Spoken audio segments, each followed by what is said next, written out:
Hello and welcome back. This is Lake Tahoe Television News. The month of March is looking promising for our local ski areas as a result of last weekend's storm. This is footage of the storm from Squaw Valley.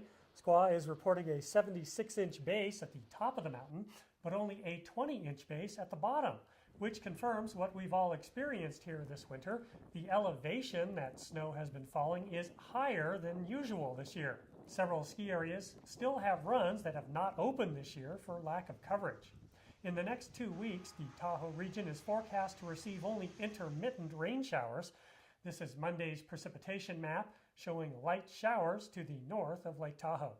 With the rain comes runoff that ends up in the lake, and now the Tahoe Resource Conservation District, along with the TRPA and the Lahontan Regional Water Quality Control Board, will be monitoring runoff from urban areas in South Lake Tahoe.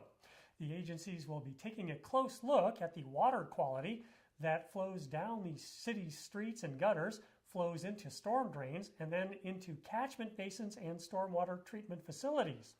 Money for the monitoring projects comes from California Proposition 84, which provides matching funds from the state for local agencies that work to reduce the contamination of streams and lakes from stormwater runoff.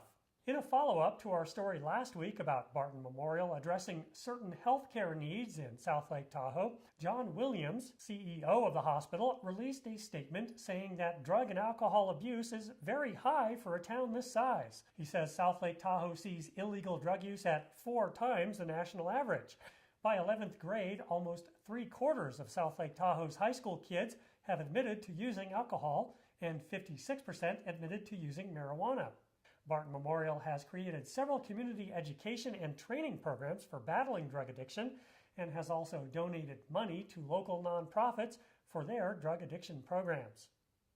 Burglaries have been on the rise in the town of Truckee. Local police say that intruders have been targeting vacant second homes and that they've been getting around security systems. The thieves have been either using tools to force open doors or they simply kick the doors in. Police don't have any suspects at this time, but they're working on several leads and processing some evidence. Also, the Truckee police have just released the crime stats for 2013, and it appears that most crimes, as well as arrests, are trending downward. There were no rapes or murders in Truckee for 2013, but there were 3 robberies. Of the 427 arrests made during the year, most, 58, were for burglary. The full report is available for viewing online at the town's website. The ballast tanks in some recreational boats, like wakeboarding boats, have become a concern in the Tahoe region because those ballast tanks can transport live invasive species into Lake Tahoe.